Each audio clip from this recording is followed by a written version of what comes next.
Daniel को जब दर्शन प्राप्त हुआ, दर्शन को पाने के लिए क्या किया उसने? फिर उसने मुझसे कहा, हे दानियल मत डर, क्योंकि पहले ही दिन, उसने मुझसे कहा, हे दानियल मत डर, क्योंकि पहले ही दिन को जब तूने समझने बूझने के लिए मन लगाया और अपने परमेश्वर के सामने अपने को दीन किया, उसी दिन तेरे वचन सुने गए और मैं तेरे वचनों के कारण आ गया हूं। आमीन, हालेलुया। वो आ गया है, वो आना चाहता है आपके बीच में,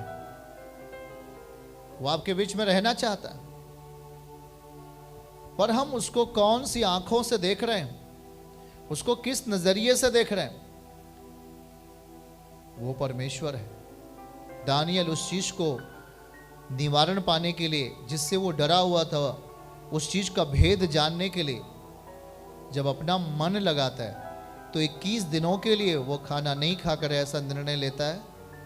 कोई भी ऐसा कुछ चीज भी अपने जीवन से जो खाना पीना था उसको रोक करके अपने आप को 21 दिनों के लिए जिस दशा में जाने का वो प्रयत्न करता है, जब वो निर्णय लेता है कि 21 दिनों के लिए मैं अपने आप को प्रभु के समीप रखूंगा, तो पहले ही दिन, बाइबल कहता है कि पहले ही दिन परमेश्वर ने उसकी बातों को सुन लिया।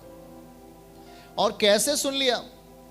जब वो अपने आप को परमेश्वर के उस बातों को समझने के लिए, बूझने के लिए मन लगाया, अपने आप को परमेश्वर के सामने दीन किया।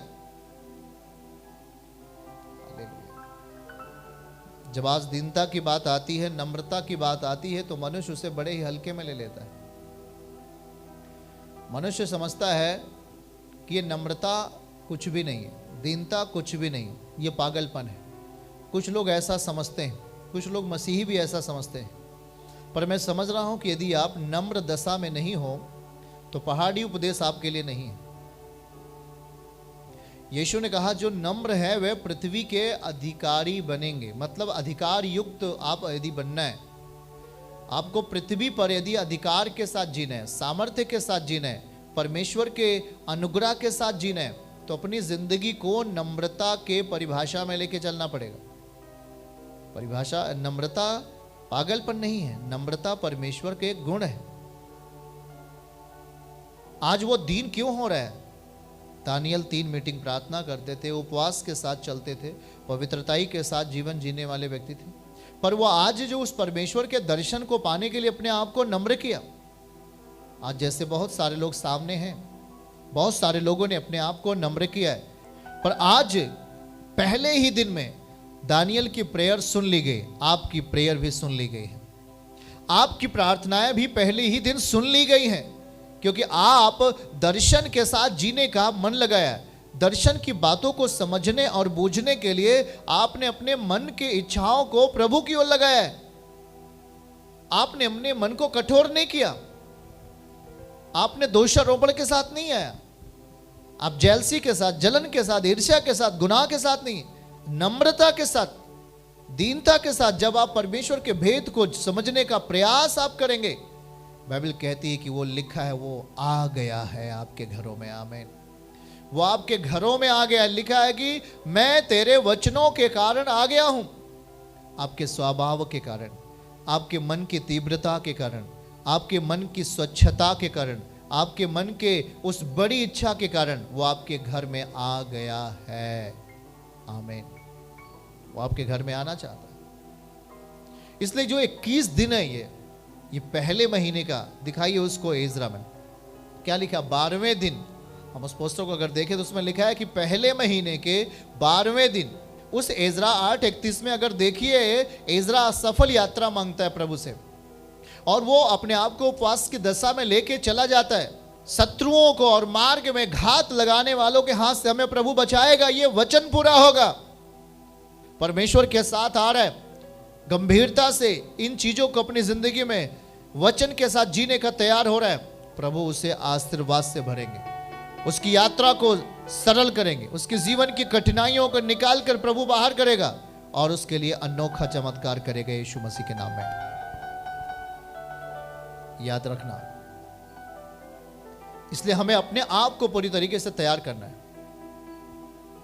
इसे हल्के में नहीं लेना। परंतु इसे आत्मिक दशा को अपने अंदर बलवान होने के लिए अपने मन को तीव्र करना है कि प्रभु मैं तेरे साथ हूं, मैं मीटिंग अटेंड करूंगा, मैं नहीं छोड़ूंगा प्रार्थना, मैं वचन को पढ़ना नहीं छोड़ूंगा, प्रभु मैं वचन को सीखना नहीं छोड़ूंगा। इसलिए बात याद रखना कि प्रभु आज हमसे क्या कह रहा है। बाइबल कहती है कि मनुष्य के फल से उसे देखकर पहचान लेना कि मनुष्य किस कैटेगरी का है, मनुष्य किस दशा से आत्मिक दशा में बलवान होना चाहता है। शायद कुछ लोग आपसे कह सकते हैं कि नहीं फास्टिंग नहीं रखना चाहिए, फास्टिंग रखने से कोई फायदा नहीं, ऐसे भी आपसे बोल सकते हैं। याद रखना दानियल क्या रख रहा है, मत्ती अध्याय 6 क्या कह रहा है। उस उपवास के प्रतिफल को देने के लिए प्रभु तैयार है। हमारे पास एक विषय, मैं फिर से कहता हूं कि फास्टिंग एक विषय के साथ होनी चाहिए। इसके लिए केवल चंगाई नहीं ढूंढना, पर हमें उस दर्शन को, उस परमेश्वर के आत्मा को अपने अंदर एक कुशलता का जगह देना है, एक पवित्रता का जगह देना है। यदि वो आपके अंदर आ रहा है तो आपकी परिस्थितियां तो ऑटोमेटिक सब खत्म होंगी ना। इसलिए अपने आप को उस विश्वास के आंखों से देखो जो प्रतिफल के साथ हमारे जीवन में आता है।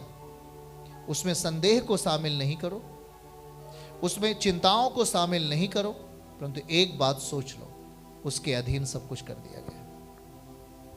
परमेश्वर के अधीन सब कुछ कर दिया गया है। हम ये देखते हैं प्रभु सब कुछ है, वही दुनिया के मालिक है, वही डायरेक्टर है, वही सब कुछ कर सकता है। इसलिए उसको अपने अंदर जगह देने के लिए हमें संसार की तमाम बुराइयों को, कुरीतियों को और घमंड भरी बातों को अपनी जिंदगी से अलग करके उसी सर्वशक्तिमान के सामने नम्रता पूर्वक, दीनता पूर्वक उसके वचन को समझते हुए, बूझते हुए उसके सामने दीन बन जाओ। यही आपकी विजय है। ऐसा कहता है शांत रहने में और लौट आने में ही तेरी भलाई है। अपने आप को परमेश्वर के वचन के प्रति जो दशा वचन चाहता है उस दशा को अपनी जिंदगी में, आत्मिक दशा में प्रदान करें, वो प्रकट होगा आपके लिए। यस, वो आपके लिए प्रकट होगा, वो आपके जीवन के लिए प्रकट होगा, आपके जीवन में सुखदायक सुगंध प्रदान करेगा। आपकी आंखें जब खुलेंगी तो उसमें फल दिखाई देगा। आपकी आंखें जब सुबह खुलेंगी तो गुड न्यूज आपको दिखाई देगा, क्योंकि आपने विश्वास किया है कि सब कुछ मसीह के अधीन कर दिया गया है। हम इस नजरिए से देख रहे हैं। हमें अपने विश्वास के नजरिए को बदलना, विश्वास के अंदर धुंधलापन नहीं लाएं, अपने विश्वास के आंखों को तीव्र बनाओ, उसमें घमंड की दशा नहीं आए, पाप की दशा नहीं आए, किसी की बुराई की दशा नहीं आए। नम्र बनाओ, नम्रता की दशा है, नम्रता की दशा कायम करो। जो नम्र है वे पृथ्वी के अधिकारी होंगे, ये वचन पूरा होगा। इसलिए अपने आप को घमंड की दशा में रख करके कुछ भी जीवन में नहीं पाओगे। यदि आत्मिक दशा नहीं बदली तो बहुत बड़ी भूल है और बहुत बहुत बड़े धोखे में हो आप। यदि आज भी हमारे अंदर नम्रता नहीं, हमारे अंदर दीनता नहीं, कुछ लोग नम्रता और दीनता को पागलपन समझते हैं। ध्यान से सुनना, नम्रता ये नहीं है कि नम्रता में रह करके हम पागलपन करें। नम्रता परमेश्वर के वचन है जो आपके अंदर जाकर आपको एक नया आकार देता है। ये वचन आपके अंदर जाता है, आपके अंदर के उस तमाम कुरूपता भरे जीवन को खत्म करके, पागलपन भरे जीवन को खत्म करके आपको एक सच्चा और खराई का जीवन देता है। वचन फिर आपको चलाता है। आप अपनी मर्जी से बोल नहीं सकते, आप अपनी मर्जी से कुछ कर नहीं सकते। सब कुछ परमेश्वर आप में रहकर करना चाहता है। वह नम्रता की जगह है। चर्च की सभी प्रार्थनाओं को और परमेश्वर के दास के द्वारा टीचिंग सुनने के लिए और अपडेट्स को जानने के लिए हमारे इस चैनल को सब्सक्राइब करें और साथ में बेल आइकन को जरूर दबाएं ताकि जब भी लाइव प्रार्थना हो तो सबसे पहले आप देख सकें।